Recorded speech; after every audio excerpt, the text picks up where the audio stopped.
Bonjour et bienvenue sur 31 Médias. D'où viennent les Néphilims? Y a-t-il des passages bibliques qui indiquent clairement qu'il y a eu des géants à une époque sur la Terre?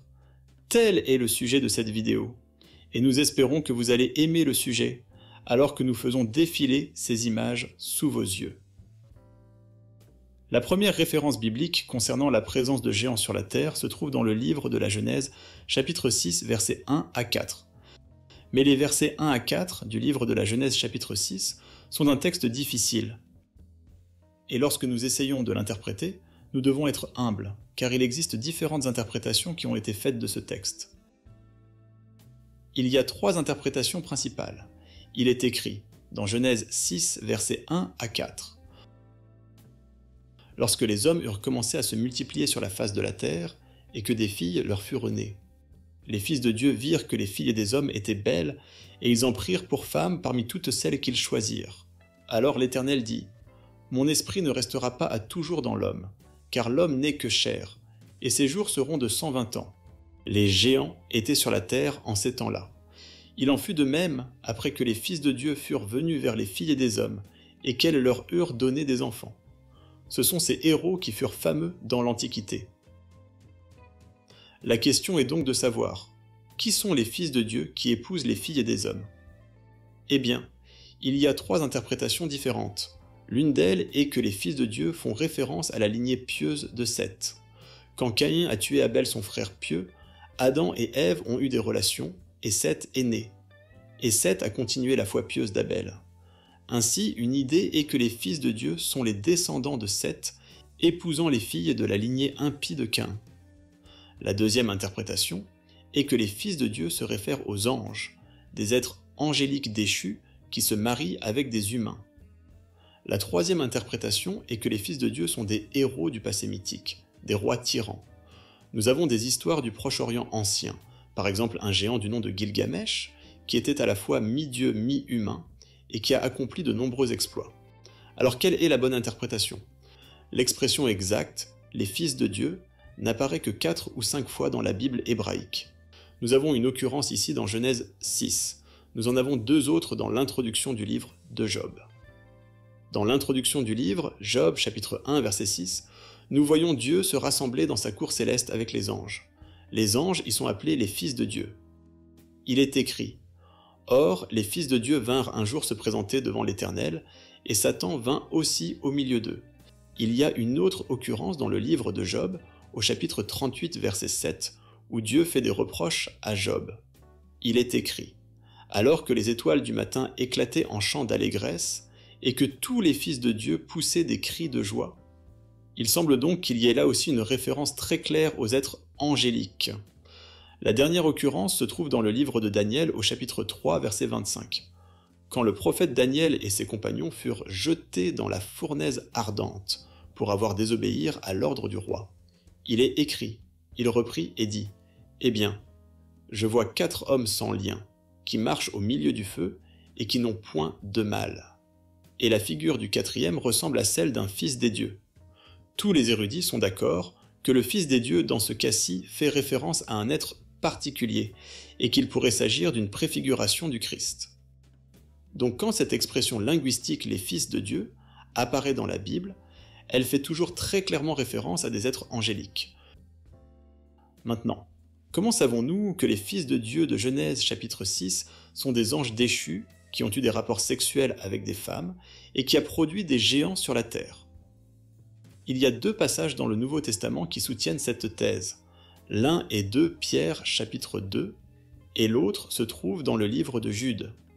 Ces 2 textes sont très étroitement liés l'un à l'autre. Dans 2 Pierre chapitre 2, Saint Pierre parle des jours difficiles qui arrivent pour les chrétiens. Et il y aura des gens qui renieront la foi, qui renieront la vérité sur Jésus-Christ, qui renieront la vérité sur son œuvre. Il y aura de faux enseignants, et ils apporteront la corruption dans l'Église.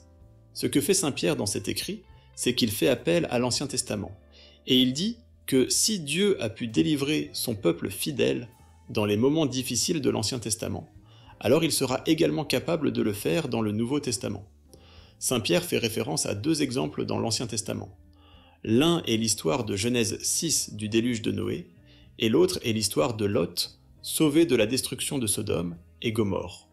Saint Pierre dit que Dieu n'a pas épargné les anges qui ont péché, et qu'il a délivré Noé, qu'il n'a pas épargné les villes de Sodome et Gomorrhe, et qu'il a sauvé Lot. Il y a donc deux exemples forts reliés entre eux, une partie négative et une partie positive. Ainsi, lorsque Saint Pierre parle des anges qui ont péché, il parle très clairement de Genèse chapitre 6, car cela est lié à l'histoire de Noé. Certaines personnes diront « Non, Saint Pierre ne parle pas de Genèse 6, mais d'une autre histoire ». Alors, la question est la suivante.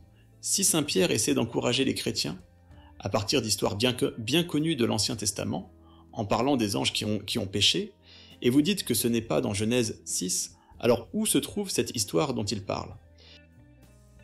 Il n'y a aucune autre histoire dans l'Ancien Testament, à laquelle cela pourrait faire référence. Saint Pierre fait très clairement allusion à Genèse chapitre 6. Le livre de Jude fait la même chose. Et c'est très évident dans le livre de Jude, car il parle de personnes qui sont de faux enseignants, de personnes qui vont renier la foi, et il fait également appel à l'Ancien Testament, et montre comment Dieu a délivré son peuple dans le passé, et qu'il le fera encore dans le futur. Il fait également référence à deux événements, aux anges qui ont abandonné leur demeure initiale. Il parle des villes de Sodome et de Gomorrhe, et il dit que les habitants avaient des sexualités contre nature. Donc, ce que l'histoire de Genèse 6 a en commun avec l'histoire de Sodome et Gomorrhe, c'est qu'il y a une forme anormale de sexualité. La sexualité avec des êtres angéliques déchus. Maintenant, quelqu'un pourrait venir dire « Mais Jésus a dit dans les évangiles que les anges au ciel ne se marient pas. Il est donc impossible pour un ange d'avoir des relations sexuelles avec des femmes humaines. » Eh bien, ceux qui disent cela ne lisent pas les évangiles avec précision et clarté, parce que Jésus dit que lors de la résurrection, nous qui serons ressuscités, nous ne nous marierons pas, parce que nous serons comme les anges qui demeurent au ciel. Remarquez que Jésus fait allusion aux anges qui demeurent dans le ciel. Donc les anges qui sont restés dans leur première demeure, ces anges-là ne se marient pas, et les ressuscités seront comme eux. Mais Jude dit que des anges ont quitté leur demeure céleste, leur résidence habituelle. Ces anges ayant quitté leur demeure initiale ont désormais une nature perverse et vont commettre d'étranges immoralités. Il n'y a donc aucune contradiction entre ce que dit Jésus et le livre de Jude. Au ciel, les anges ne se marient pas. Il semble donc très clair que Genèse 6 nous dit que ce sont des anges déchus, les 1/3 des anges qui furent expulsés du ciel, leur demeure céleste après leur rébellion contre Dieu. Ce sont ces anges-là qui épousent les filles des hommes, et qui engendrent des êtres anormaux. L'autre question est, mais comment des anges déchus peuvent avoir des rapports sexuels avec des femmes, puisque ce sont des êtres spirituels qui n'ont pas de forme humaine? La réponse toute simple est que ces anges déchus ont pris des formes humaines pour accomplir cette sexualité contre nature. Et comme leur semence n'était pas 100% humaine, le résultat de leurs unions a donné ces êtres anormaux, les géants Néphilim dont parle l'Ancien Testament. C'étaient des êtres très méchants avec des tailles gigantesques, dont on retrouve les récits sur tous les continents. Les titans de la Grèce antique, les récits des dieux romains mi-hommes, mi-dieux, etc. Ce sont sûrement ces géants qui ont bâti Stonehenge. Une dernière question. Comment savons-nous que c'étaient des géants? Avons-nous une idée de leur taille?